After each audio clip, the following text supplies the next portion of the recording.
Encuentros digitales de Europa Press.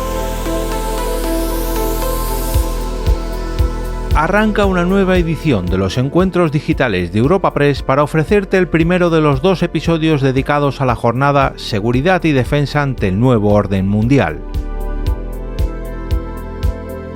Este encuentro, organizado por Europa Press, ha contado con la participación de destacadas figuras del sector y con el apoyo de iCox, Arkimea, GMV, Indra, OESIA, KPMG, Lenovo, Navantia y Eurovesa.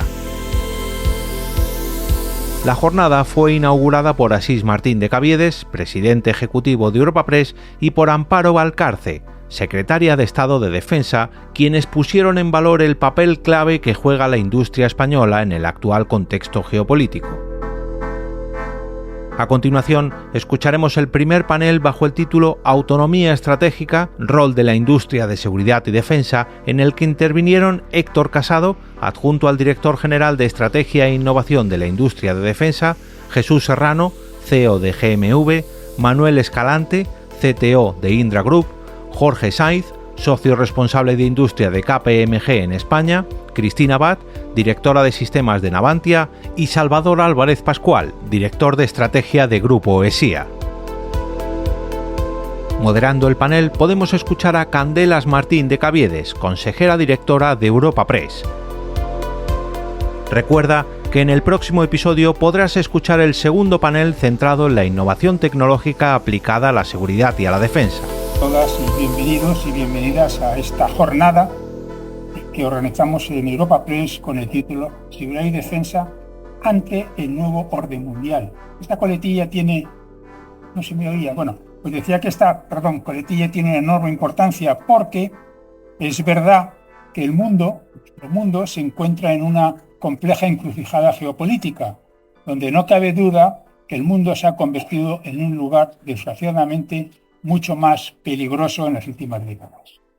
España y sus colegas europeos necesitan blindarse mejor ante estas amenazas, invirtiendo más en seguridad y en defensa.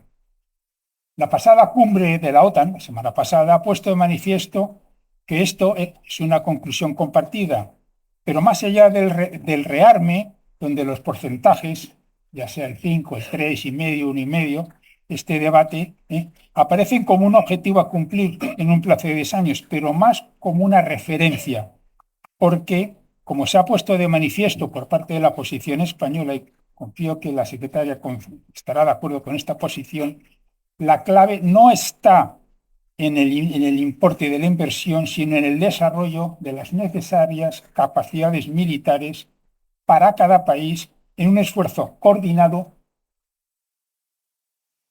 Esta jornada, la de esta mañana, sobre seguridad y defensa ante el nuevo orden mundial, trata de propiciar precisamente esto, de propiciar el análisis y el debate, para lo que contamos con la conferencia inaugural de nuestra secretaria de Estado de Defensa, y luego seguidamente de 2 paneles. El primer panel versará sobre autonomía estratégica y el rol de la industria de seguridad y defensa, y el segundo panel sobre seguridad y defensa, palanca de innovación tecnológica, en el que participan un elenco de representantes tanto del Ministerio de Defensa como de las principales empresas españolas en el ámbito militar. Querría terminar mis breves palabras agradeciendo al CSD. Es un verdadero honor que donde realmente reside la inteligencia y la academia de la seguridad y la defensa del Estado español sea precisamente el que nos acoja a Europa Press en estas conferencias de seguridad y defensa. Y de verdad, créeme, general, que estoy enorme y personalmente muy agradecido. Y también, como es de ley, agradecer a los patrocinadores. Bien sabéis todos que sin vosotros este tema nunca habría sido posible, y os lo voy a citar por orden alfabético: iCox, Arkimea, GMV, Indra, OESIA, KPMG, Lenovo, Navantia y Eurovesa. Pues yo, sin más que agradeceros vuestra asistencia, y paso la palabra a quien es la protagonista de esta mañana, que es nuestra secretaria de Estado de Defensa. Muchas gracias.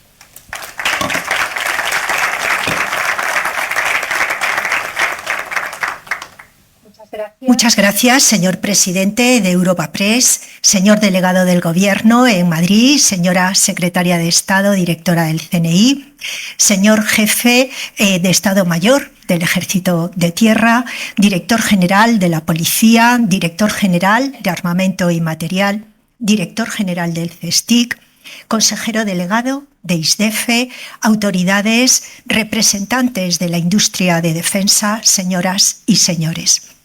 Es un honor inaugurar esta jornada organizada por Europa Press en un lugar tan simbólico como el CSDEN, que es un centro de reflexión estratégica de la defensa.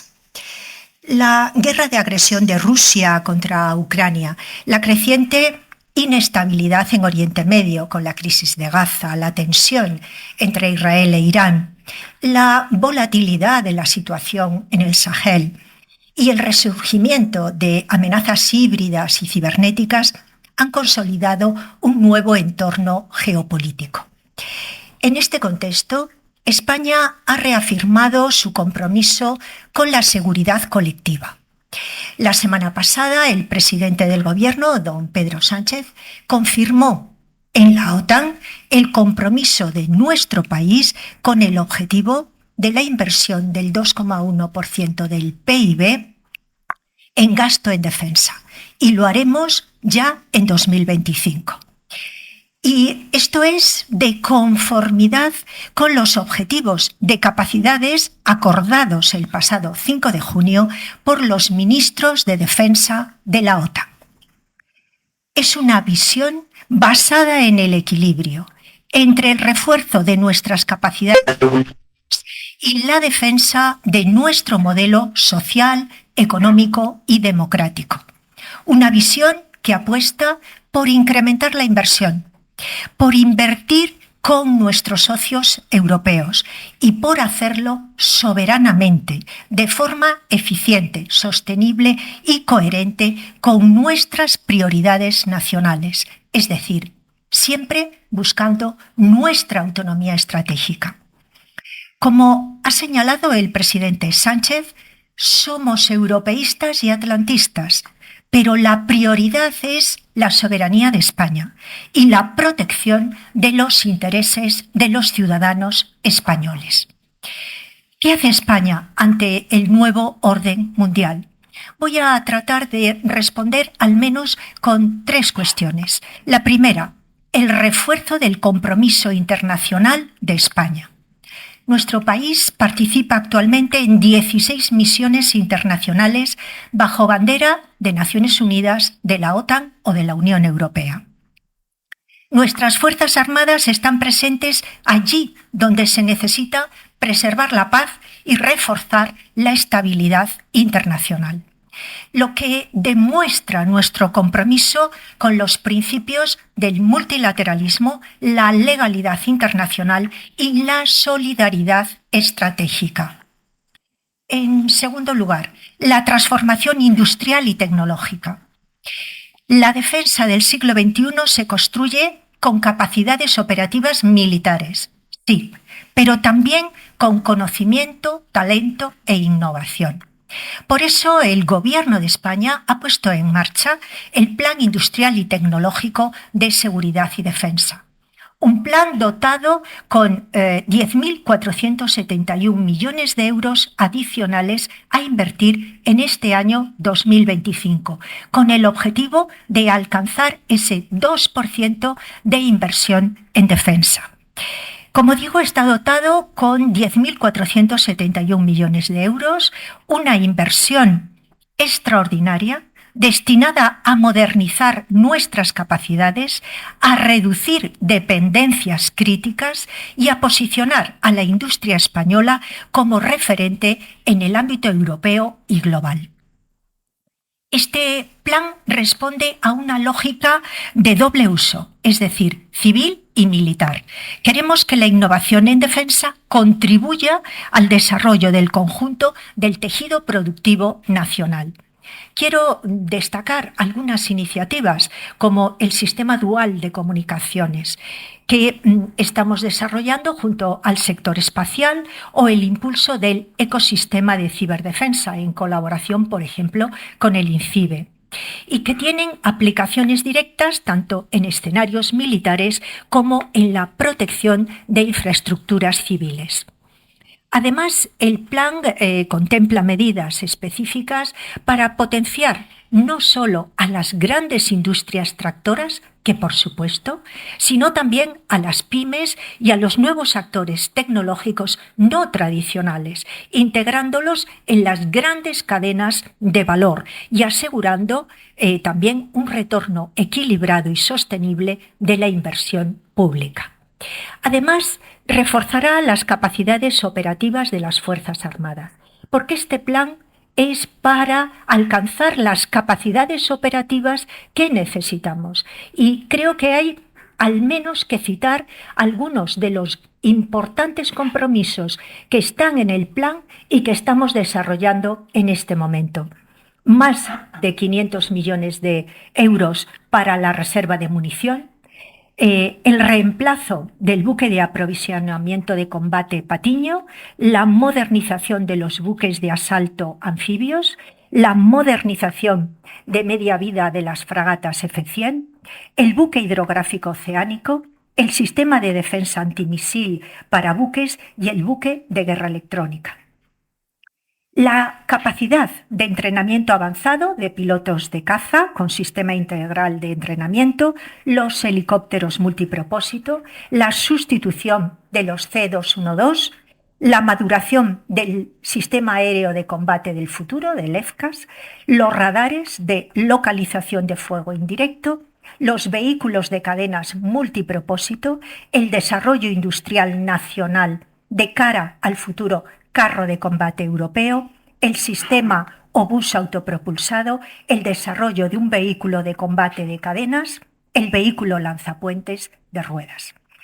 Además, el sistema conjunto de radiotáctica y sistemas de telecomunicaciones para misiones militares, la unificación en un sistema único de control del campo de batalla y los sensores del espectro electromagnético. Pero no quiero terminar este breve desglose sin citar en el ámbito espacial los dos nuevos satélites de tecnología radar de apertura sintética. Quiero referirme ahora al tercer ámbito, el tercer lugar, el refuerzo de la soberanía industrial y tecnológica compartida con Europa. España ha apostado de forma firme por una Europa de la defensa más integrada, autónoma y solidaria. Participamos activamente en el Fondo Europeo de Defensa, en los proyectos PESCO y en los esfuerzos de adquisición conjunta.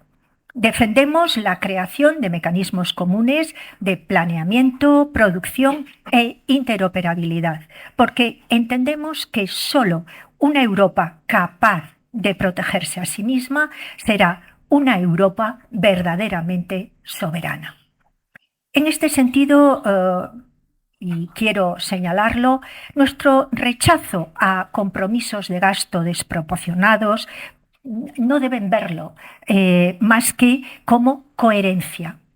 Coherencia con nuestras capacidades reales, coherencia con nuestros compromisos ya asumidos y coherencia con la necesidad de preservar una inversión sostenida en sectores clave para el futuro. Y también son sectores clave para el futuro de la defensa, la transición energética, la educación, la digitalización, la sanidad pública o el sistema de pensiones. La seguridad no es solo una cuestión militar, es también una cuestión de resiliencia social, de estabilidad económica y de legitimidad democrática. Nuestro modelo apuesta por esa seguridad integral, por una seguridad en la que la defensa es una herramienta decisiva, pero no la única, al servicio de la paz, el desarrollo y de la prosperidad compartida. Porque tenemos que estar preparados.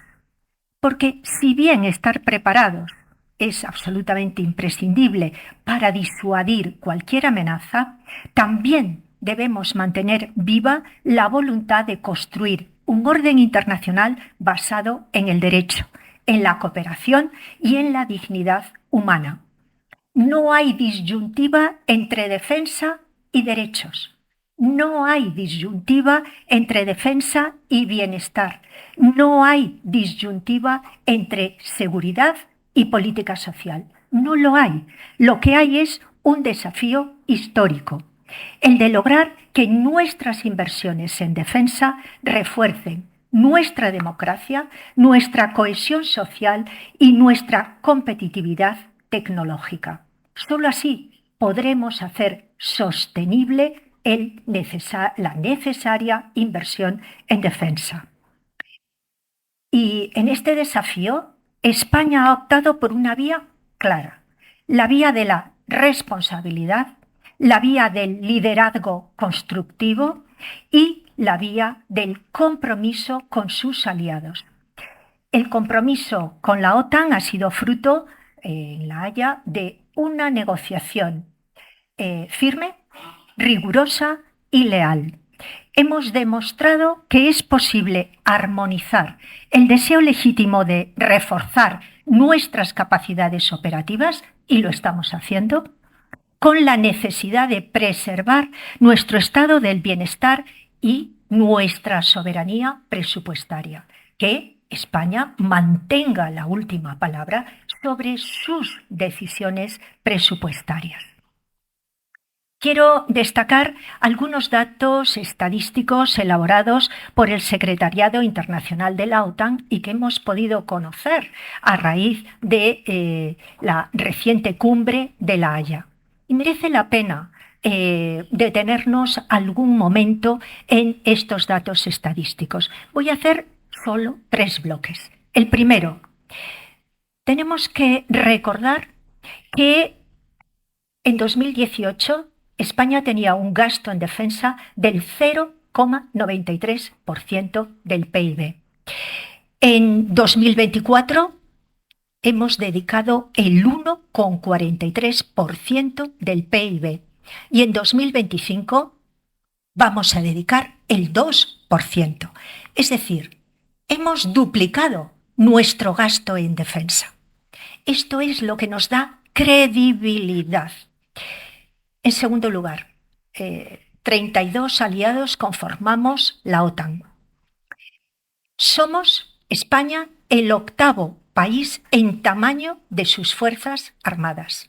El octavo país de la Unión de aliados de la OTAN. España es el 13º país de la OTAN, de los 32, con mayor porcentaje de gasto dedicado a inversión en equipamiento, es decir, en capacidades operativas. Estamos dedicando el 32,29%. Merece la pena un último dato. España es uno de los 5 países de la OTAN con mayor participación en operaciones y despliegues para la defensa de Europa. Estamos en la defensa del flanco este de Europa y somos uno de los 5 países que hacen una mayor aportación. Esto es lo que nos hace ser un socio fiable dentro de la OTAN.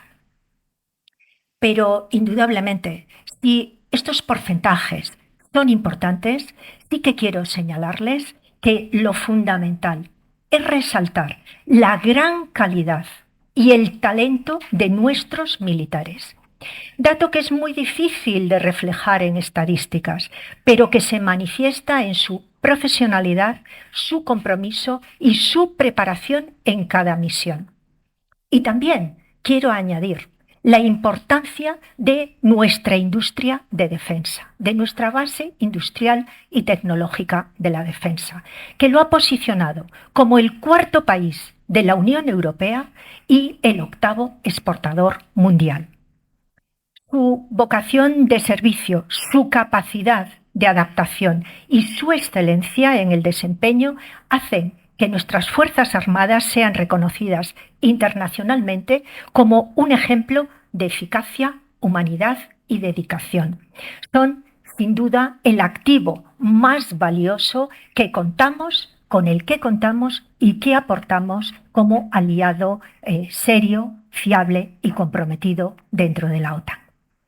Aquí en el CSDN, donde tantas generaciones de líderes han reflexionado sobre la defensa, sobre la seguridad nacional, hoy reafirmamos que España es y seguirá siendo un aliado fiable y un país comprometido con la paz. Muchas gracias, señoras y señores.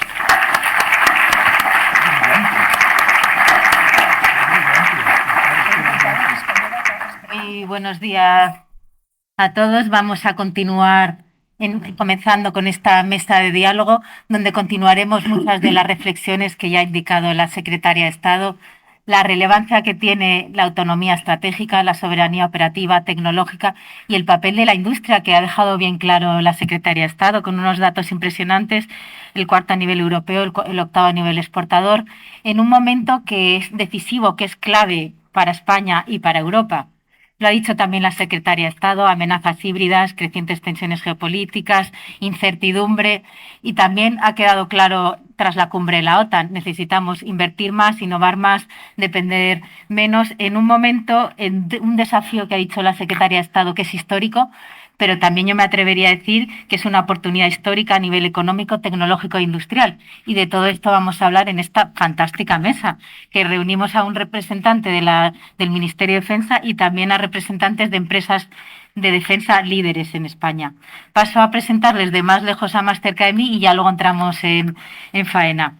Salvador Álvarez, director de estrategia del Grupo ESIA; Jesús Serrano, CEO GMV; Cristina Abad, directora de sistemas de Navantia; Héctor Casado, adjunto al director general de Estrategia e Innovación de la Industria de Defensa; Manuel Escalante, CTO, Chief Technology Officer de Indra Group; y Jorge Sainz, socio responsable de Industria de KPMG en España.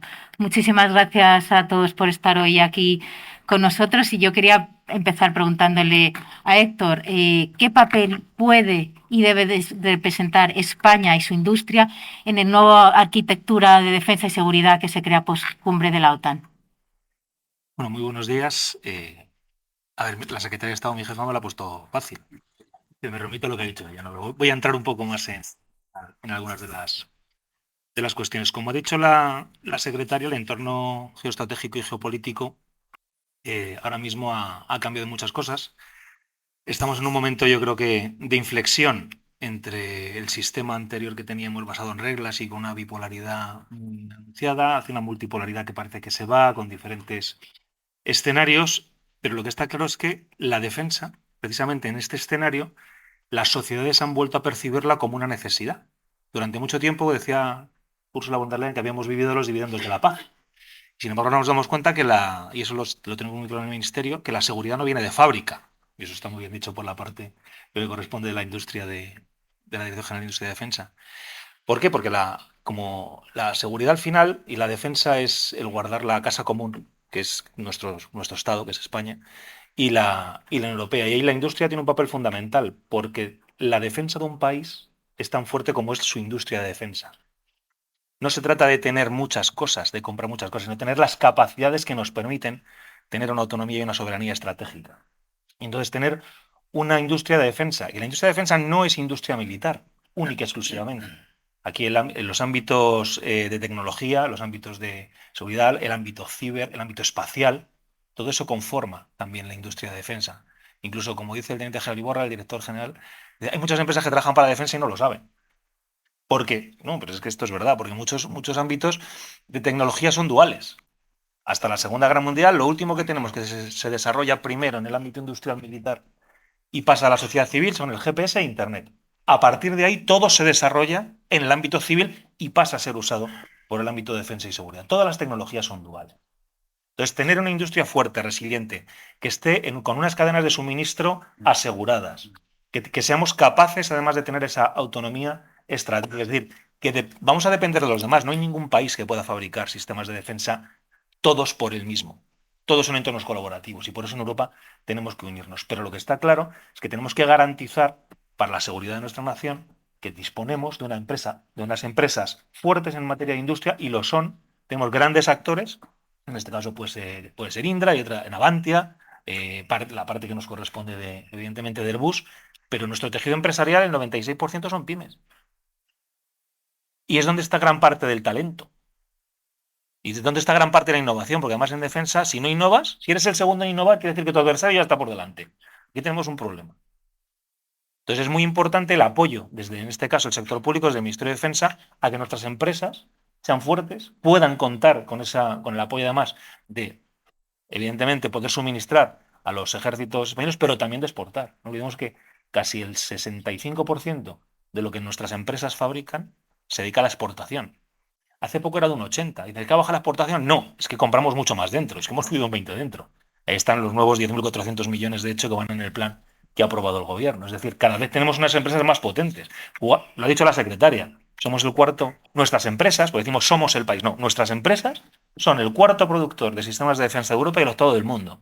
Es decir, jugamos en primera división, eso nos lo tenemos que creer. No estamos detrás de nadie, estamos en la vanguardia y para eso se necesita tanto el esfuerzo y el desarrollo que están haciendo las empresas, que hay que estar muy agradecido al esfuerzo de incremento de producción que están haciendo nuestras empresas, como lo que intentamos hacer desde el Ministerio de apoyar a través de los nuevos programas de adquisición, los nuevos programas de modernización, los nuevos sistemas y, sobre todo, con los programas de innovación que son esenciales.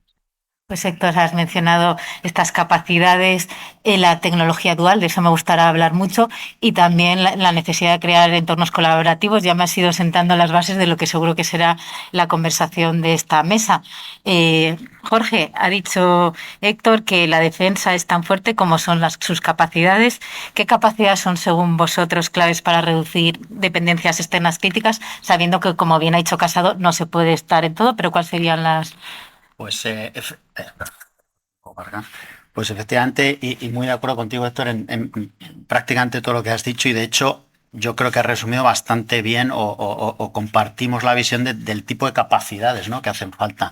Yo, por hacer una breve reflexión sobre lo que tiene que ver con soberanía estratégica en el ámbito de defensa y de las industrias y de la industria de defensa, quiero decir que no es solo del ámbito de la defensa, ¿no?, sino que históricamente y recientemente hemos ido viendo cómo hechos muy graves, ¿no?, que hemos vivido últimamente, como la pandemia o todas las tensiones geopolíticas que ha habido últimamente a nivel mundial, pues lo que han ido generando son unas tensiones, ¿no?, dentro de las cadenas de suministro, que ha hecho que por el simple hecho de producirse esto, pues muchas de las compañías industriales en España hayan sido capaces de ir desarrollando capacidades para ser muchísimo más soberanas, desarrollando muchos conceptos como el nearshoring o el friendshoring, etcétera, de acercar, ¿no?, y de replantearse la relación con los proveedores a nivel mundial. Es decir, no es solamente un hecho que debemos enmarcar en el ámbito de defensa, sino que la industria en general española pues ha ido acercando y desarrollando capacidades alrededor de eso. Nosotros entrevistamos recurrentemente a los CEOs y a nivel mundial en general de la industria y en particular de la defensa, y los datos que tenemos últimamente es que el 44% de los CEOs de industrias y muy enfocados en defensa ven como principal riesgo todos los riesgos asociados a la cadena de suministro. Y el 15% de estos piensan que el primer riesgo al que se enfrentan son riesgos en general operativos. Es decir, más del 60% de los CEOs ahora mismo lo que les preocupa es esa autonomía y defenderse de los riesgos que están ocurriendo a nivel global para poder defender esa cadena de suministro. Es decir, lo que hay es una necesidad clara de reconfigurar y repensar todas las cadenas de suministro y asegurar las capacidades propias.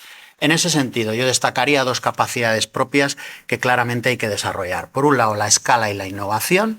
Esto básicamente lo que implica es que, y cuando miramos el tejido industrial español y en particular el de defensa, lo que encontramos es muchísimas pymes muy dedicadas a implantar y a integrar soluciones. Esto, sin duda alguna, en un entorno de defensa donde donde las inversiones que hay que realizar, el determinado conocimiento que hay que desarrollar, lo que requiere es escala, pues probablemente lo que haya es que consolidar esas capacidades, eliminar duplicidades y ganar escala. Eso por un lado. En segundo lugar, o como segunda capacidad, yo destacaría la transformación operativa. Es verdad que debido a todo lo que va a ir ocurriendo, pues probablemente la industria de defensa tenga que transformarse operativamente en términos no solo de capacidad, la demanda va a empezar a ser mucho mayor y tendremos que empezar a repensar cómo replantear las capacidades, cómo replantear los procesos productivos para poder atender a toda esa demanda, pero luego lo tendremos que hacer eficientemente. Y de ahí que el aprovechamiento de mejores prácticas de otras industrias que han sufrido mucho por una competencia brutal históricamente, como es la industria de la automoción, etcétera, de ahí podremos coger mejores prácticas e implantarlas en la industria. Trata temas como escalado, transferencia, transformación operativa. Yo que tengo aquí a Manuel a mi lado, de una empresa referente como es Indra en el sector de la defensa y de la seguridad, preguntarte cuál es vuestra visión, si coincides en parte de los desafíos que han dicho tus compañeros y también por dónde tenéis las prioridades. Habéis hecho inversiones muy interesantes en defensa terrestre, estáis con también aeroespacial. Un poco compártenos cuál es la visión en capacidades, prioridades. No sé, voy a coger este casi, quizás, no sé si se ¿Te has puesto? Sí, sí se puede. No, voy a utilizar. ¿Se me escucha bien o...? Sí, ¿no? Bien. Yo creo que el discurso introductorio de la secretaria pues prácticamente ha dicho todo, ¿no? Y yo creo que tenemos un reto en tres planos, ¿no? Y podemos confundirlos, pero no debemos confundirlos. Tenemos un reto que tiene que ver con una decisión que ha tomado España de dar un paso al frente y reforzar sus capacidades a través del Plan Industrial y Tecnológico para la seguridad y la defensa, con un incremento de presupuesto más que significativo. Por otro lado, tenemos el reto de Europa. Evidentemente forma parte de lo mismo. España está dentro de Europa y forma parte del mismo movimiento de poner la defensa en el centro del discurso político. Y luego, por otro lado, tenemos el mundo, ¿no? ¿Y por qué digo que son retos diferentes desde el punto de vista de la industria, ¿no? Desde el punto de vista de la industria, evidentemente, tenemos que estar a la altura como un elemento clave de la sociedad y responder a este reto histórico, ¿no? En varios planos tenemos que ser capaces de aumentar nuestras capacidades productivas. Venimos de una época en la que pues no existía la necesidad, no existía el presupuesto, no existía este empuje político y, por tanto, pues las cadenas de producción están adecuadas a ese momento de la historia, ¿no? Pero además tenemos que hacerlo desde una perspectiva de soberanía tecnológica y de autonomía estratégica, lo cual mete un reto adicional porque queremos que Europa aproveche, y España en particular, aproveche este nuevo paradigma para desarrollar tecnología y, a su vez, para que la defensa pues suponga digamos una mejora en nuestra productividad, empleo, valor añadido y tenga un efecto positivo para nuestra economía. Digo que son distintos los planos porque en Europa, si bien siempre hablamos de colaboración, en Europa lo que hay es una competencia muy relevante y no podemos olvidarlo.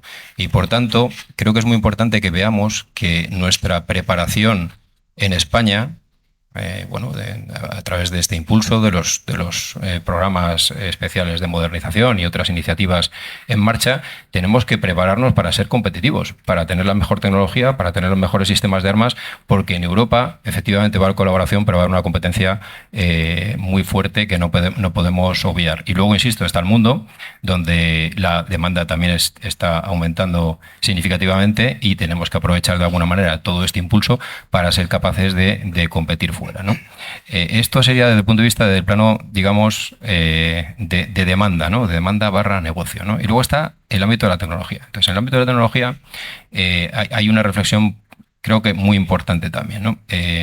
Una cosa es desarrollar sistemas de armas apoyándonos en tecnologías existentes, y otra cosa muy distinta es disponer de las tecnologías que permiten construir y hacer operativos esos sistemas de armas. Y aquí, por tanto, tenemos que pensar que tenemos que tener las luces cortas y las luces largas, ¿eh? No vale solo con tener las luces cortas y disponer mañana de un sistema lanzador de misiles que utiliza, por ejemplo, cito un ejemplo concreto que nos sonará a todos, que utiliza una serie de tecnologías de base que no están en España, no están en Europa y, por tanto, pues nos hace altísimamente dependientes. Entonces, cuando uno, y siempre suelo citar esto, cuando las cosas se van haciendo pequeñas dentro de un sistema de armas, vamos perdiendo progresivamente soberanía.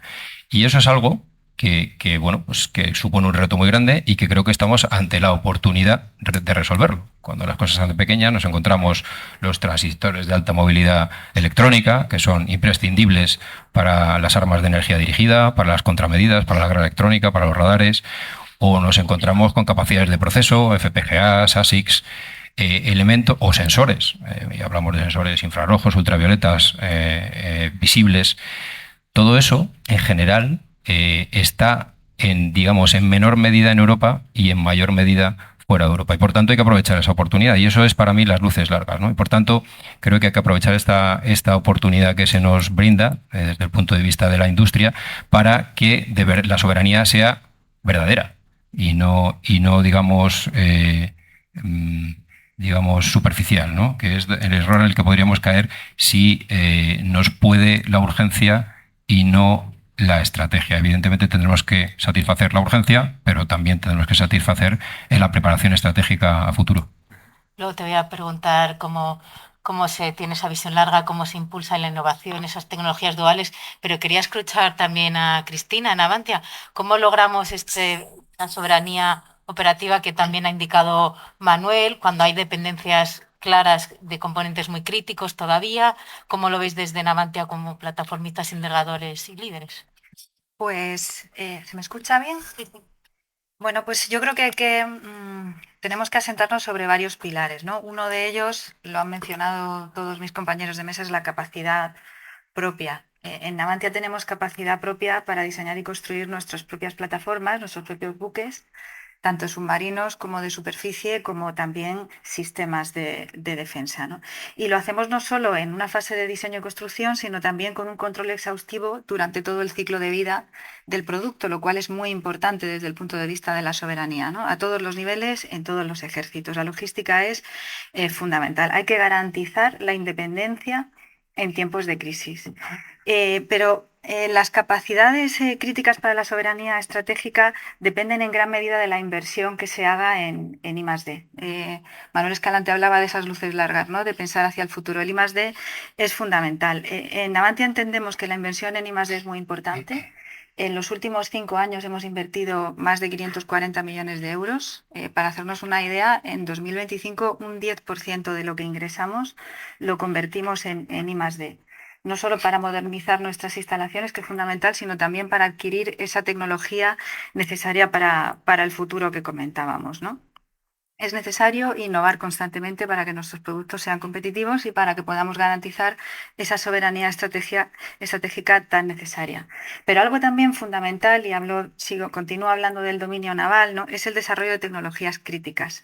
En Navantia desarrollamos los sistemas de combate de nuestros buques. Escomba, que es el sistema de combate de la Armada, es un desarrollo propio, es un desarrollo nacional, un sistema de la Armada desarrollado por Navantia y que además estamos evolucionando hacia lo que será la nueva generación de Escomba, basado en tecnologías nube que incorporará más aspectos como la interoperabilidad tan necesaria, lo mencionaba la Secretaria de Estado de Defensa, y la interconectividad entre todos los activos que se despliegan en una misión, incluidos los vehículos no tripulados que también integramos ya en nuestros barcos mediante nuestro sistema de gestión de enjambres de drones y de vehículos no tripulados Nayad. Y tenemos muchos más sistemas que aportan valor a los buques de la Armada y que también suministramos, por supuesto, para marinas extranjeras, como el sistema de servicios integrados, el gemelo digital, el sistema de control de plataforma. Todo desarrollos que se desarrollan con capacidad propia, con profesionales de Navantia y de la cadena de suministro y que son 100% nacionales. Por supuesto, integrando sensores y armas de otros suministradores, tanto nacionales como también europeos y en algún porcentaje también extranjeros. Necesitamos una cadena de suministro resiliente. Para eso empresas tractoras como Navantia, como Indra, como todas las que estamos en esta mesa, tenemos que ayudar. Y algo que no quiero dejar de mencionar es que para garantizar esa soberanía es fundamental la formación del talento estratégico. Es importantísimo garantizar la formación de perfiles científico-técnicos altamente cualificados y es fundamental que seamos capaces de preservar el conocimiento que generamos desde las empresas. Un profesional, un desarrollador de software de sistema de combate o un soldador de materiales especiales que se forma por empresas como las nuestras, hay que hay que preservar ese conocimiento para garantizar esa soberanía del país y de Europa. Sin duda, innovación, tecnología y capital humano. Sin duda. Has dicho, Jesús, ha hablado Cristina de esa capacidad de generar de estas tecnologías y también de su papel de integrar componentes de esa especialización que también aporta mucho valor a la soberanía estratégica y tecnológica, y de eso también sabéis mucho en GMV. Para vosotros, ¿cuál es vuestra visión de lograr estas capacidades en un ecosistema en el que hay múltiples actores? Bueno, buenos días. Para nosotros, antes de hablar de eso, me gustaría hablar de la autonomía estratégica. Claro, Manuel ya lo comentaba antes, que la oferta en el ámbito de defensa y seguridad se acomoda a la demanda. Si cambia significativamente la demanda, como es en el caso en España, toda la estructura industrial cambiará con nuevas oportunidades para todos los actores existentes, el crecimiento de las empresas actuales, nuevas empresas. Claro, la secretaria de Estado decía antes el refuerzo soberano en el ámbito europeo, la autonomía estratégica, lo ha comentado también Manuel. La autonomía estratégica entiendo que hay que verla desde la perspectiva de qué autonomía estratégica queremos a nivel nacional y qué autonomía estratégica queremos compartida con nuestros socios. Manuel también ha dicho socios / competidores. Entonces, claro, aquí el papel fundamental es el de las Fuerzas Armadas, de definición de la autonomía estratégica a nivel nacional, compartida a nivel europeo o compartida con otros socios que pueda haber a nivel mundial. Y esa autonomía estratégica, como también ha comentado la secretaria de Estado, arranca de las capacidades operativas que las Fuerzas Armadas, en este caso, consideren que son imprescindibles para construir esta autonomía estratégica. Entonces, al menos desde el punto de vista, vamos, creo que desde el punto de vista de la industria, pero no puedo hablar por todos, tengo que hablar en nombre de GMV, desde nuestro punto de vista, nosotros podemos sugerir, proponer, pero la decisión es por parte de las Fuerzas Armadas. Y nosotros tenemos que tratar de cumplir o tratar de contribuir a las necesidades operativas identificadas por las Fuerzas Armadas. Como digo, en algunos casos serán a nivel nacional y en otros casos serán a nivel europeo. Por supuesto, también como decía Manuel, la competición a nivel europeo, para competir a nivel europeo, hay que desarrollar unas capacidades a nivel nacional, es estar al mismo nivel que otros países y para poder competir, lo primero que tienes que tener es un mercado nacional potente, como todos los indicios y todos los hechos por parte del gobierno están demostrando.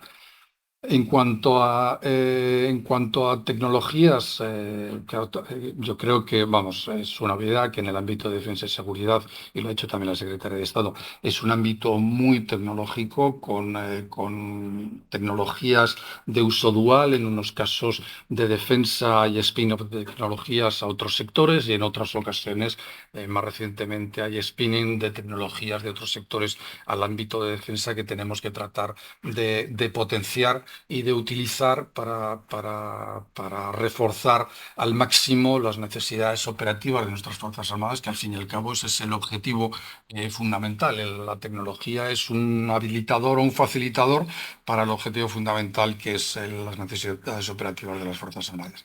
Y en cuanto a cadena de suministro, bueno, yo creo que como ha comentado antes Cristina, Manuel, Héctor, todos tenemos retos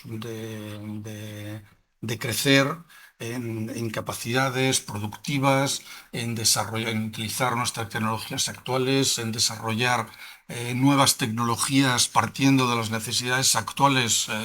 Yo creo que sería falaz pensar que tenemos todas las tecnologías necesarias para las nuevas capacidades que se planteen de cara a futuro, en un futuro de crecimiento de España en el ámbito de la defensa. Con lo cual es un enorme reto, pero yo creo que se dice que en España hay alrededor de 500 empresas, un ecosistema muy grande, muy diverso, eso en empresas más grandes, empresas más pequeñas, empresas medianas, y yo creo que lo importante es trabajar de forma conjunta para aprovechar las capacidades de todo el ecosistema y aprovechando estas capacidades utilizar, como también ha dicho la Secretaria de Estado, los presupuestos y las inversiones de la forma más eficiente posible para avanzar lo máximo posible, para ser lo más posible competitivos, porque, como decía Manuel, luego tenemos que,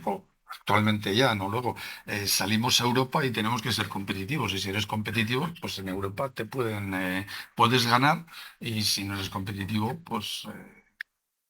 Sin duda, la industria tiene que aspirar a ser competitiva, pero como bien has dicho, a dar respuesta a una demanda de las Fuerzas Armadas. Salvador, te he dejado para el final, pero tengo mucho interés en escucharte desde tu experiencia, tanto en empresa privada, en la administración, en las Fuerzas Armadas también.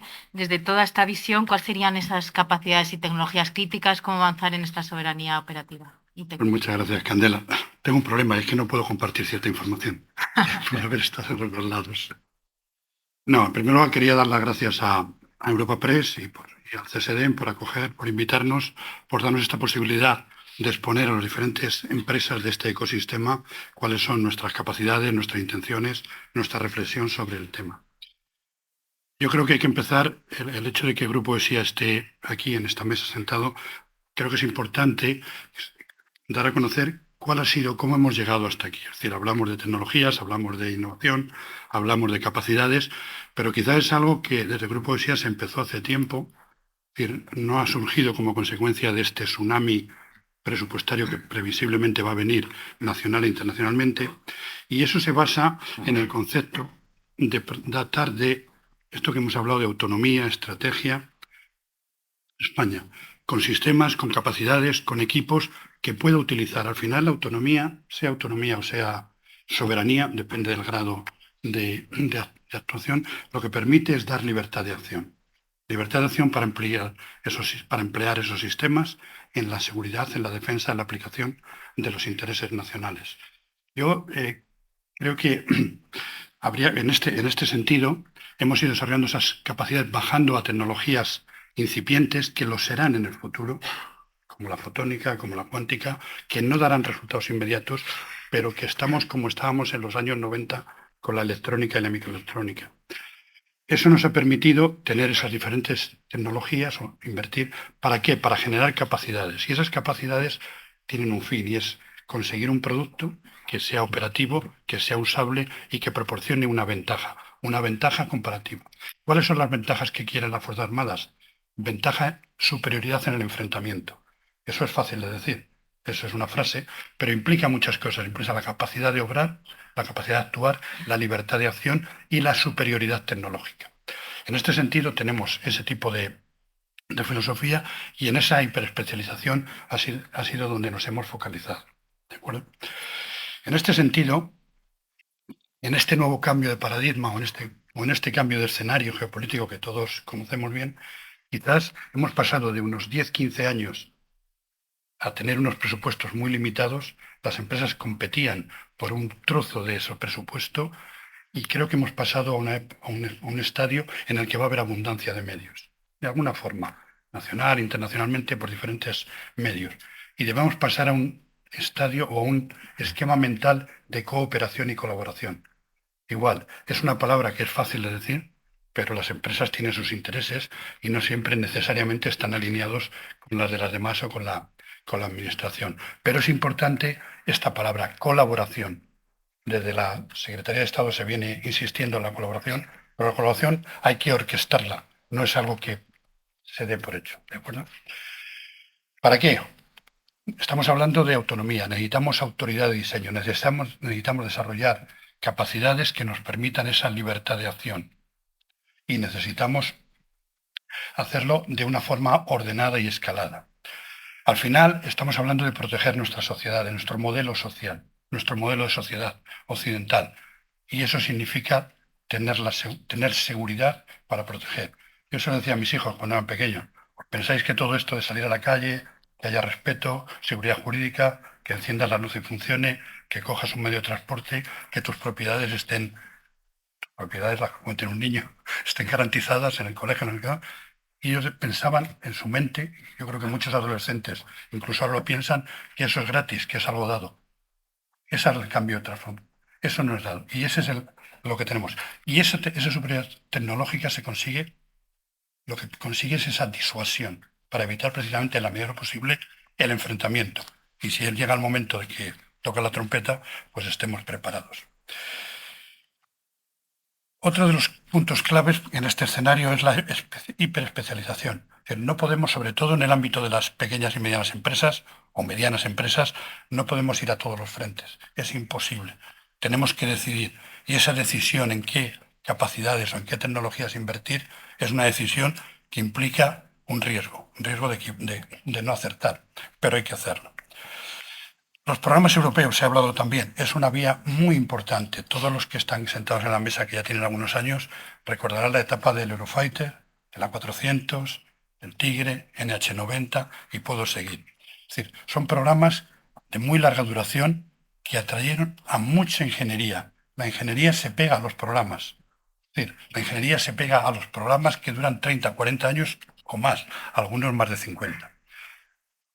Un tema importante es la colaboración público-privada en este escenario. Es decir, es fundamental, se ha apuntado algo en este sentido, la colaboración público-privada. Ha funcionado muy bien, al menos en nuestra experiencia, por ejemplo, en el tema de los sistemas criptológicos, de la mano del CCN, que hemos ido siguiendo el camino trazado y lo seguiremos haciendo.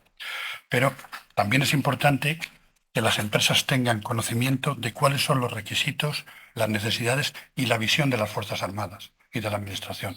Existe, evidentemente todas las empresas intentamos saber qué es lo que los ejércitos necesitan, en qué están pensando los estados mayores, pero pensamos que debería arbitrarse un mecanismo para que esa colaboración sea formal.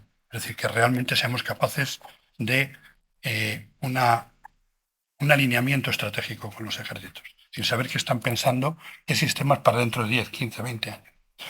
Un aspecto más, y con esto acabo, por esta primera parte, es el tema de lo que siempre las empresas vienen diciendo, al menos desde que yo salí de la Academia General del Aire ya hace algunas décadas, no voy a decir cuántas, y es que hace falta un pacto nacional, cuando se pueda, cuando se deba, sobre este tema. Es decir, las empresas tienen que planificar sus inversiones.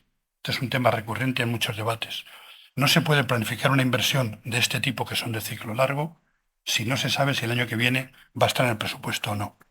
Y eso es una experiencia que pasa por todos. Es muy difícil dedicar recursos, contratar gente, contratar especialistas, si no sabes cuál va a ser el futuro en los próximos años.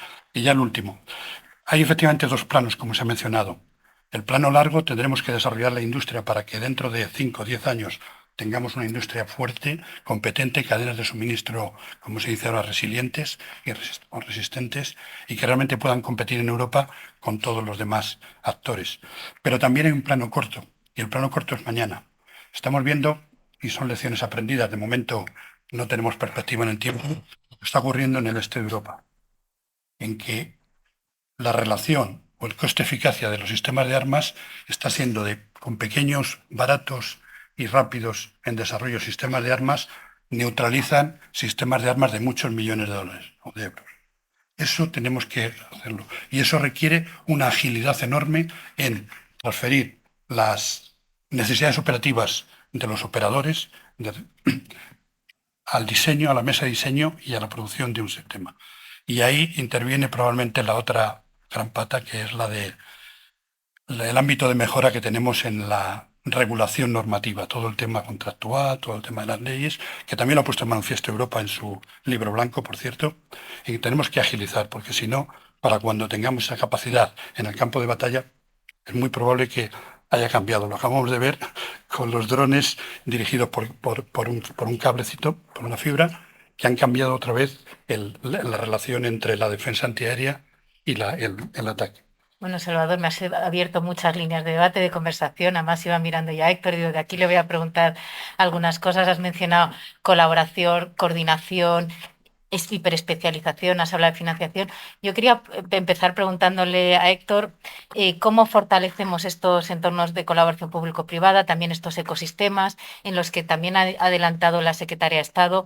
El componente hay empresas más pequeñas, no lo llaman nuevos actores, también las empresas consolidadas. ¿Cómo apoyamos todo este ecosistema y también una participación de todas en programas europeos que también tienen su importancia? Cuéntanos un poco. Bueno, pues ahí hay un elemento muy, muy importante que tenemos desde julio de 2023, que es la estrategia de la industria de defensa. Ese es realmente y está siendo el libro guía de todas las actuaciones que están llevando a cabo desde el Ministerio de Defensa para el apoyo a la industria, que tiene 3 patas muy claras. Una es la soberanía estratégica, el apoyo a la base industrial tecnológica de defensa y contribuir a la defensa europea. Estos son los 3 pilares que sostienen la estrategia. Y luego en 10 líneas, ¿cómo? Evidentemente, lo que hemos comentado anteriormente ya ha salido ya en la mesa. Avanzando en innovación, apoyando a las empresas, creando el ecosistema necesario, como se estaba señalando ahora, para que todas las empresas participen. Es decir, ahí la gobernanza del sistema industrial al final es importante. Entonces, el papel que tenemos en el Ministerio es precisamente el facilitar esa creación de esos consorcios, esa creación, esa colaboración, que yo estoy de acuerdo que hay que construirla, no se puede imponer. Y el mejor ejemplo lo tenemos, por ejemplo, en los programas del Fondo Europeo de Defensa, en los EDFs. Ahí, lo tengo aquí, de 90 proyectos, España está presente en 40 y tantos. Lidera 28. Pero es que además nuestras empresas son las primeras en retorno directo de lo que ponen para sus proyectos con respecto a lo que se haga para ellos en participación. Y estamos hablando de que participan un número muy importante de empresas, no solo a grandes, al revés. Hay una participación muy importante de las pymes, que es donde, como decía, reside la mayoría del tejido industrial nuestro. Y luego hay que pensar también en el futuro, y esto lo señalaban tanto el representante de GMV como de BSIA, qué tecnologías tenemos que estar mirando al futuro. Estamos hablando, y aquí está el director del CESTIC, que evidentemente sabe mucho más de esto, pero tenemos que estar mirando al 5G y al 6G, que ya se empezó a hablar del 6G, la impresión aditiva, la robótica, la inteligencia artificial y la computación cuántica. Eso lo está cambiando absolutamente todo. Porque va a cambiar la forma de la criptografía, va a cambiar la forma de la relación, va a cambiar la forma de las comunicaciones, va a cambiar la guerra electrónica, va a cambiar el cómo navegan los sistemas. La tecnología, antes en el café lo estábamos hablando. Hoy estamos en lo que estábamos comentando ahora, son los drones, los nuevos equipos, los nuevos sistemas, pero mañana es el espacio. Ese es otro objetivo que no podemos perder de vista. Ahora estamos en la tierra, en el mar y en el aire, pero es que el dominio espacial, una cosa que no podemos perder de vista en absoluto, porque está el futuro, pero el futuro no dentro de 3, dentro de 5 años, no mucho más allá, a la velocidad que se están desarrollando las cuestiones. Por eso, en la estrategia industrial de defensa, lo que pretende el Ministerio es todas las capacidades que tenemos, consolidarlas, adquirir las nuevas capacidades que necesitamos para tener una estratégica, pero eso no se hace sin las empresas, son las empresas las que lo hacen. Claro. Con lo cual es muy necesario precisamente esa coordinación y ese diálogo constante que tenemos en la Dirección General de Estrategia con todas las empresas. Y hay un aspecto además, y yo creo que quiero sacar ahora, que tampoco hemos tocado, que es el tema energético. Hablamos de las cadenas de suministro, pero uno de los suministros fundamentales es la energía. Y en Europa y en especial en España tenemos que tener mucha atención al tema energético por 2 razones. Evidentemente porque hay que cuidar el medio ambiente, evidentemente hay que mantener el ecosistema, pero también porque nuestros sistemas tienen que ser eficientes, porque en España no tenemos, ni en España ni en Europa, tenemos grandes fuentes de energía. La energía la importamos. Entonces, cuanto menos gasten nuestros sistemas, más eficientes seremos y más podremos destinar a otras cuestiones. Y entra dentro de las cadenas de suministro. A veces pensamos solo en las materias primas, las tierras raras, pero el tema energético es un aspecto fundamental que además está en la Estrategia Nacional de Sectores Críticos, de Tecnologías Críticas y de Sistemas Críticos, y que en defensa también es fundamental. Sin duda, traído el tema de la energía, bien interesante, y cómo estáis impulsando la colaboración. En esos ecosistemas colaborativos, Indra juega un papel fundamental. Y también quería preguntarte, Manuel, porque has hablado mucho de que hay que ser competitivos y de la necesidad de escalar la producción. ¿Cómo pretendéis o pensáis afrontar estos retos? Bueno, pues en relación a cómo vamos a escalar la producción, pues es muy sencillo. Estamos desplegando ahora mismo nuevas instalaciones, no se me ve, ¿verdad? Por aquí, por la tecnología a veces. A ver, no, ahora sí, es cuestión de acercárselo a la boca. Tenía una respuesta fácil. Decía, desde el punto de vista de aumentar las capacidades de producción, quiero decir, esto está inventado. Lo que estamos haciendo ahora mismo pues, es desplegar nuevas capacidades de producción. En particular, ahora mismo lo estamos haciendo en Gijón y estamos cerrando una operación muy importante de 75.000 metros cuadrados para dedicarlos íntegramente a los programas terrestres y simultáneamente pues estamos desplegando otra capacidad de producción en Córdoba que tiene que ver con darle mayor resiliencia a nuestra cadena de suministro. La cadena de suministro a veces parece que está resuelta cuando la cadena de suministro es europea y siento tener que decir estas cosas, pero esta es la realidad. En Europa hay países y las empresas de los países priorizan las necesidades de sus respectivos países y, por tanto, tener una cadena de suministro resiliente en muchos casos pasa por que sea nacional, ¿no? Entonces, bueno, desde el punto de vista de despliegue de capacidades productivas, pues tenemos un plan muy ambicioso. Ahora mismo estamos inmersos en estas dos nuevas instalaciones, una de 75.000 metros y otra de 10.500 metros cuadrados, pero no va a ser la última, ¿no? Hemos lanzado ya la compra de maquinaria, en fin, vamos a mucha velocidad porque, como decía antes, pues tenemos la obligación de responder a un reto, ¿no? Y desde el punto de vista de la colaboración que mencionabas, yo creo que nosotros nos estamos haciendo por lo menos teenagers en colaboración y en capacidad de tracción del sector, ¿no? Se ha mencionado el Fondo Europeo de Defensa. Nosotros, Indra, participamos en 70 proyectos europeos. Empezamos desde el primer día, desde la acción preparatoria, y lideramos 10 de esos 70 proyectos europeos, 2 de los cuales son PESCO, que son, digamos, los programas pata negra, porque son lo que se llama cooperación estructurada permanente, ¿no? Y en todos esos proyectos, yo siempre lo digo, no vamos solos en ninguno de ellos. En todos esos proyectos hay multiplicidad de empresas nacionales, empresas de todo tamaño, pero sobre todo empresas más pequeñas con una capacidad de innovación y una agilidad que las grandes pues a veces no tenemos por mucho que nos empeñemos, ¿no? Y luego la prueba de fuego para nosotros pues ha sido el FCAS. El FCAS nos ha obligado obligado entre comillas, nos ha ayudado a madurar y a manejar un plan industrial muy ambicioso, traccionando de un sector muy amplio y consiguiendo que todo eso se convierta en esta fase en la que nos encontramos ahora en desarrollo de tecnologías y de sistemas completos. Seguimos colaborando. Antes he mencionado que tenemos retos de carácter muy tecnológico. Para mí hay un reto muy relevante, por citar un ejemplo concreto, y que no quiero que suene a friki, pero es algo que es absolutamente necesario, que es el desarrollo de una foundry nacional. Necesitamos una foundry nacional. En Europa hay dos foundries para tecnologías de nitruro de galio, tecnologías de alta potencia, que es algo absolutamente imprescindible para la energía dirigida, y esto lo hemos creado directamente pues, con una colaboración público-privada, en este caso con la SET. Quiero decir que estamos desplegando capacidades productivas, estamos desplegando capacidades de innovación, y estamos hablando aquí de innovación, digamos, de un nivel de profundidad grande, de construcción de futuro, y bueno, pues estamos desplegando también nuestras capacidades y aprendiendo desde la humildad, y seguro que en algún caso cometeremos errores, pero madurando y con la firme voluntad de ser una gran empresa tractora, pues estamos desplegando nuestras capacidades de colaboración siempre que tenemos oportunidad, y creo que ahora vienen oportunidades importantes que tampoco vamos a desperdiciar. Sí, hay muchos programas europeos que seguirán ocurriendo y es muy importante el efecto tractor de grandes empresas. También estoy mirándote a ti, Cristina, desde Navantia, esa capacidad también de traccionar. ¿Qué haría falta para tener, si es que no se tiene un verdadero clúster naval en España? Bueno, pues yo creo que dado que Navantia es una empresa 100% pública, hay que hablar de la colaboración público-privada, ¿no? Es fundamental, especialmente en el I+D+I, del que tanto se está hablando ahora, para acelerar esa innovación y la soberanía industrial, ¿no?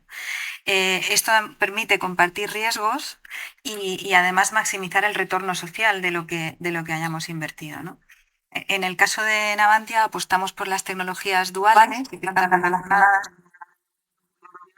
para fortalecer la cadena de suministro nacional y para favorecer el desarrollo de las pymes tecnológicas, ¿no? Que decíamos antes que suponen un porcentaje tan alto de la industria nacional y hay que ayudarlas, ¿no? Desde las empresas grandes como las que estamos sentadas en esta mesa, ¿no? Y bueno, es fundamental también fomentar la colaboración no solo con pymes, sino también con centros tecnológicos y con universidades.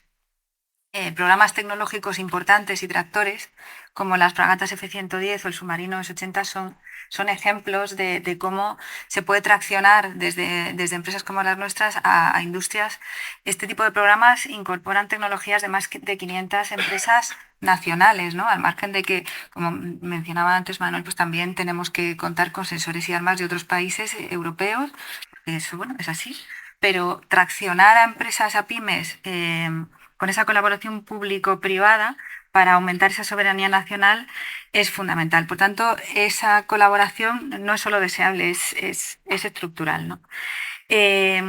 No quiero dejar de mencionar, porque me ha gustado mucho cómo enfocaba Manuel el tema del EFCAS y extrapolarlo a los programas europeos, ¿no? Cómo nos han enseñado, nos han ayudado a contar con otras empresas pequeñas, medianas, con universidades para con el ánimo de obtener esos programas europeos, hemos tenido que apostar por ello y luego todos creo que estamos viendo el beneficio, ¿no? De apostar por ese tipo de colaboración que es fundamental.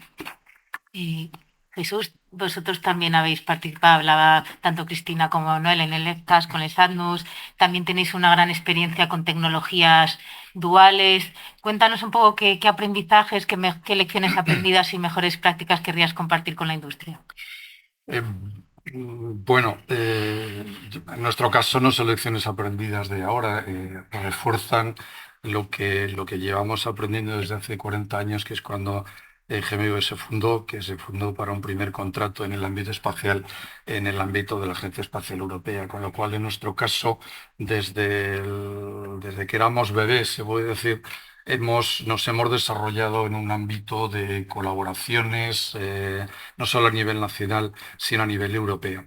En el caso de colaboraciones, y a lo mejor soy repetitivo, pero es que me parece muy importante, y quiero volver un poco a lo que decía en el caso anterior, el papel fundamental de nuestras Fuerzas Armadas y nuestro Ministerio de Defensa y nuestras administraciones públicas a la hora de sentar las bases de esas eventuales colaboraciones fundamentales de la industria. Es decir, la industria no colaboramos o no, necesitamos un marco de actuación donde sea colaborativo. Se ha mencionado EFCAS. Desde mi punto de vista, fue una decisión enormemente positiva que el Ministerio de Defensa del Gobierno de España diera el paso adelante para decirle a Francia y Alemania, que habían empezado unos años antes de que se tomara esta decisión por parte de España, señores, España quiere participar en el programa y queremos participar con un 33% en igualdad de condiciones, desde la perspectiva financiera, desde la perspectiva política de estrategia industrial y, por lo tanto, involucración industrial. Si el Ministerio de Defensa no hubiera dado ese paso adelante, ni Indra, ni GMV, ni OESIA, ni ninguno de todos los sectores participantes de EFCAS estaríamos jugando un papel ahí. Y ahora una vez se detona ese marco de actuación, hay que empujarlo y hay que defenderlo. Y esa defensa, otra vez, desde mi punto de vista, tiene dos pilares. El pilar institucional, donde el Ministerio de Defensa tiene que seguir luchando, porque, como decía Manuel antes, esto es colaborativo, pero es competitivo. Entonces, si no estás defendiendo tu posición día a día, pues te van a robar la cartera, así coloquialmente dicho, ¿no? Entonces, claro, el rol del Ministerio de Defensa sigue siendo fundamental para las decisiones de más alto nivel, que España siga ocupando el papel que ha decidido el Gobierno y el Ministerio de Defensa. Y, por otro lado, el segundo pilar es la industria, donde tenemos que cumplir las expectativas del Ministerio de Defensa, tenemos que cumplir los compromisos realizados y tenemos que hacerlo de la mejor forma posible para demostrarle a las empresas de Francia o Alemania que somos igual o podemos ser igual de competitivas que ellas. Con lo cual, digamos, este ejemplo del FCAS es lo que yo quería plantear como que es fundamental el rol tanto de las empresas, que sí y también, pero es fundamental el rol de la administración pública. Y esto va a ser así en el FCAS y en cualquier programa europeo que se plantee, donde las empresas tendremos que invertir, tendremos que ser competitivos, tendremos que hacerlo de la mejor forma posible, pero hay una condición absolutamente necesaria, que es que el Ministerio de Defensa, las administraciones públicas y los diferentes miembros de la administración pública que tienen un rol en los órganos de decisión de los diferentes programas europeos, iniciativas europeas, que haya una competición justa, que haya una competición no sesgada, todo este tipo de cuestiones que podemos pensar que esto es una obviedad, pero nuestro día a día no es una vida. Y con todo este marco de actuación, efectivamente, entonces las empresas es cuando podemos jugar un papel muy relevante. En nuestro caso, que tenemos un histórico de 40 años colaborando, compitiendo en el ámbito europeo y en el ámbito internacional, pues nuestra sugerencia es, las empresas, efectivamente, tenemos que hacer nuestros deberes. Localmente, como se dice, tenemos que ponernos las pilas, pero yo creo y enfatizo el papel de la administración pública porque me parece que es absolutamente fundamental y, como decía anteriormente, es una condición necesaria para que luego las empresas cumplamos la condición suficiente, que es hacerlo y que se ejecuten los términos establecidos. Así es, se necesita el papel de las empresas, las administraciones, también todo el sistema educativo de investigación, o sea, todo el clúster, todo el ecosistema, y vendrán más programas, a lo mejor el de combate terrestre, ¿no, Héctor? Bueno, terminar con Salvador, esta discusión sobre la colaboración la has empezado tú, has hablado de la necesidad de estos entornos colaborativos, también has hablado de regulación. ¿Qué ingredientes crees que sumarías o añadirías más para poder escalar esta innovación, el tamaño del sector de defensa y ser más competitivos, que también es una condición fundamental? Pues muchas gracias. Como se ha mencionado, efectivamente, competir en Europa es una bella palabra, pero cada uno tiene sus intereses nacionales. Y lo sé por experiencia, y todos los que habéis intervenido en programas internacionales colaborativos, resulta que la primera prioridad de cada país, es defender sus propios intereses, lo cual es justo y es mal. Tenemos que tener gente con la habilidad suficiente para llevarlo a cabo. Y es fundamental, como se ha mencionado, el papel activo de la administración defendiendo esos intereses. Pero también es el papel de las empresas yendo a la excelencia, que no sé si es una tan común como nos parece. Es decir, la excelencia significa, en la especialización en que se tenga, entregar en plazo, en coste y con las prestaciones. Y yo creo que hay algo que la Administración probablemente debía considerar con mayor acritud. No siempre las empresas somos capaces de entregar tal como está contratado, pero es algo que tenemos que mejorar, porque si no, no tenemos futuro en Europa. Es muy difícil entrar. Entramos en los EDFs, entramos, de acuerdo, pero en los grandes programas, sea el sistema principal de combate en tierra, sea el helicóptero del futuro, cualquiera de ellos, necesitamos empresas fuertes, no fuertes en el sentido de volumen. Ojo, entendemos que la potencia se adquiere por competencias y capacidades, no necesariamente por volumen, que está bien el volumen, pero lo que tenéis son capacidades. Capacidades que se puedan poner encima de la mesa y competir. Y varias de las empresas que estamos aquí competimos en mercados internacionales al margen de este movimiento. Solo quizá les extrañaría decirles que hay buques de la Armada japonesa con data links de OSI a Tecnobit, lo cual es al menos sorprendente, aparte de otras armadas. Pero eso es por calidad, una pura competencia. Y eso es es algo de lo que es un ingrediente básico. El otro tema de cómo ir creciendo, cómo tener alianzas o cómo este aspecto colaborativo, lo que siempre promulgamos son las alianzas o los acuerdos o los partenariados no por interés, no por oportunidades de negocio, que también son legítimos, sino por competencias y capacidades tecnológicas. Es decir, si empresa A tiene una tecnología y empresa B otra y son complementarias, probablemente el producto que salga de esa complementariedad es mejor que la suma de A y B. Esa es la filosofía. Y a eso animamos a que se vaya haciendo. Nosotros intentamos con las grandes empresas, tanto plataformistas como integradores nacionales y extranjeros, incluso con empresas, por ejemplo, del otro lado del Atlántico, que no hay que olvidarlo, a pesar de la posición entendemos, de la administración norteamericana, no hay que olvidar al otro lado del Atlántico, y hay empresas muy potentes como Lockheed Martin, por ejemplo, con el que podemos hacer grandes cosas, y de hecho estamos haciendo, entrando en tecnologías, por ejemplo, de chips fotónicos a partir de niobate de litio de capio fina. Es decir, nos pueden ayudar a llegar a elementos más potentes, más lejos, si vamos con ellos. Igual con industrias europeas o del otro lado del este de Europa.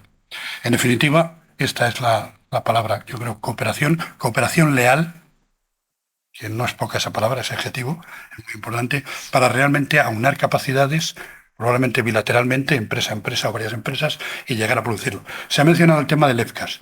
El FCAS puede ser una oportunidad maravillosa, pero hay un riesgo que hay que tener cuidado.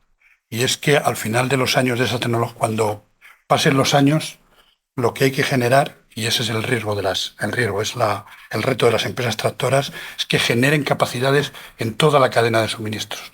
De forma que haya empresas españolas que sean capaces dentro de 5 o 10 años, cuando el FCAS empiece a tener más viabilidad en la parte de producción, ser capaces de tener sistemas y equipos equivalentes o similares a los que tienen nuestros socios europeos, alemanes o franceses. Y no que lleguemos a una situación en la que hagamos tarjetas o componentes de un sistema mayor. Ese es un riesgo no menor.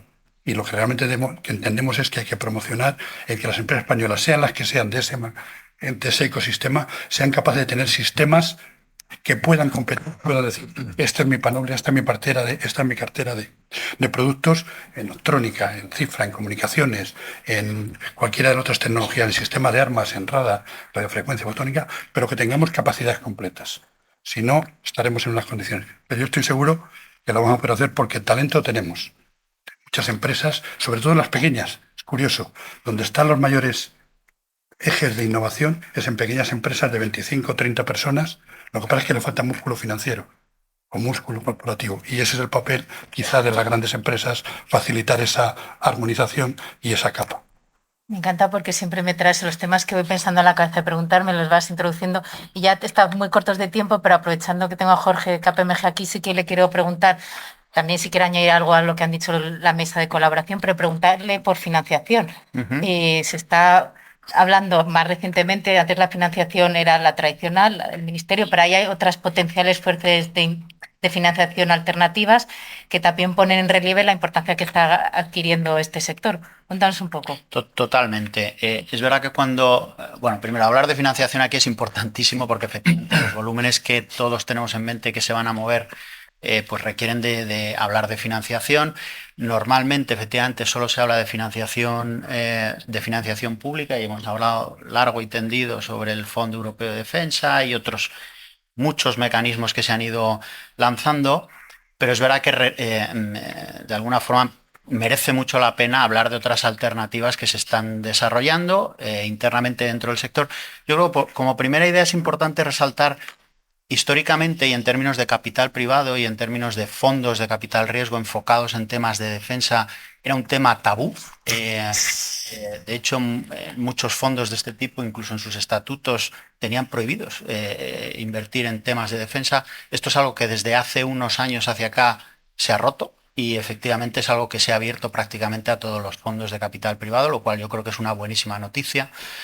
Este tipo de fondos ya ha empezado a desarrollarse de forma importante y desde hace una serie de años en Europa, insisto, fondos de capital privado y muy enfocados 100% en invertir en compañías de defensa. Tenemos ejemplos como en Países Bajos, Kim Venture con 125 millones de euros levantados, o Plural en Estonia con 400 millones, o HV Capital en Alemania con 700 millones. Es decir, cada vez vamos viendo fondos de mayor capital.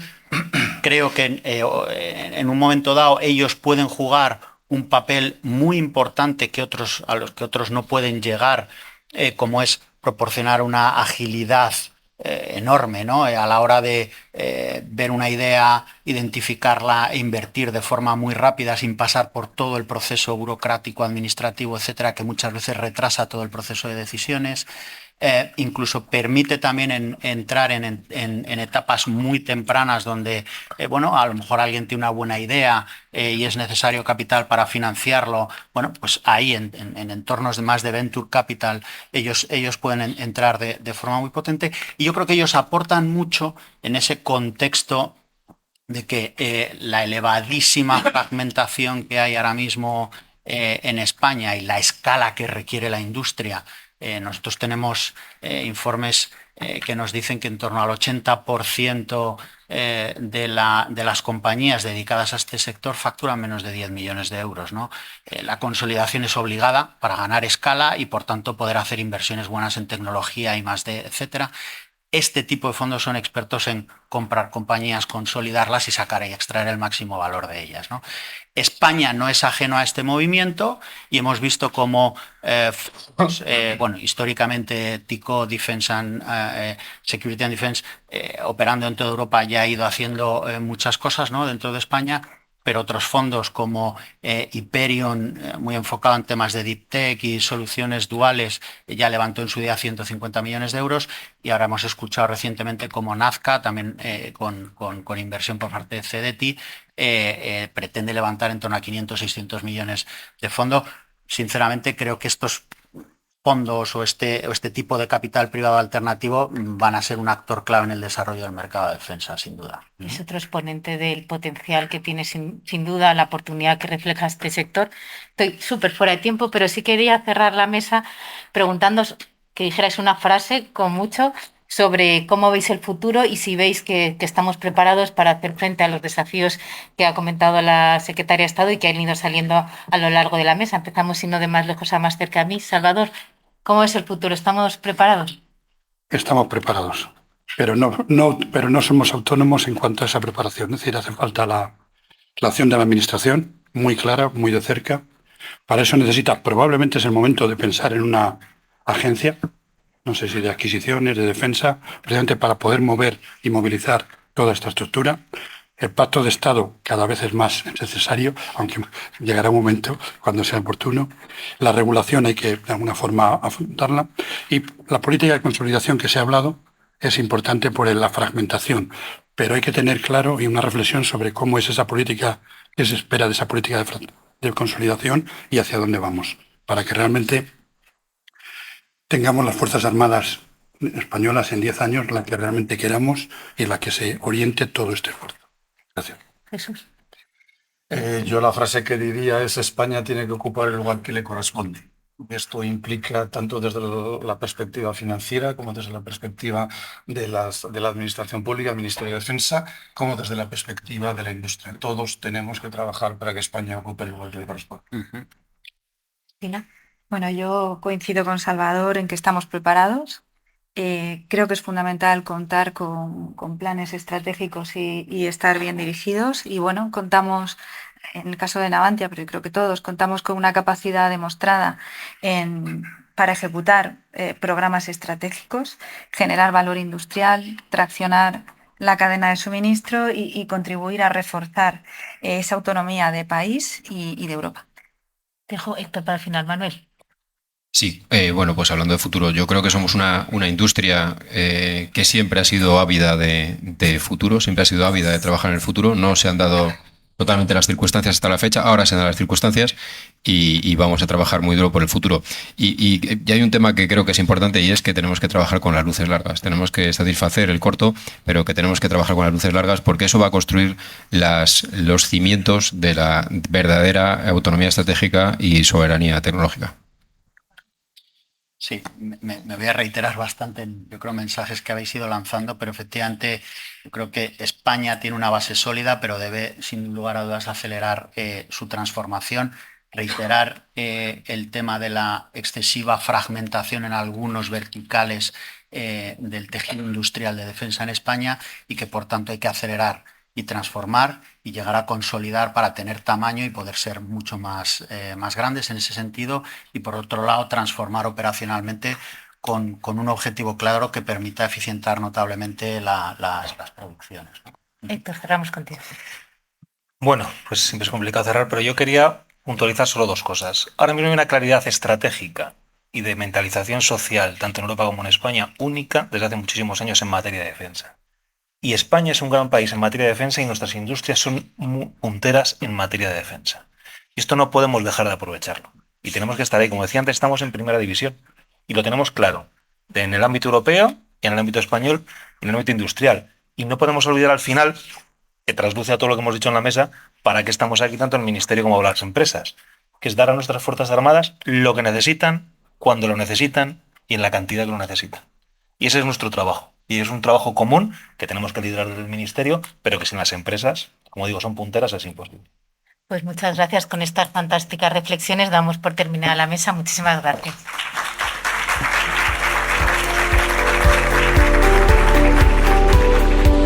Despedimos esta edición de los encuentros digitales de Europa Press invitando a todos nuestros oyentes a descubrir el resto de episodios de este podcast, así como los del resto de programas de nuestra red a través de europapress.es/podcast. Recuerda que todos ellos están disponibles en las principales plataformas de podcasting.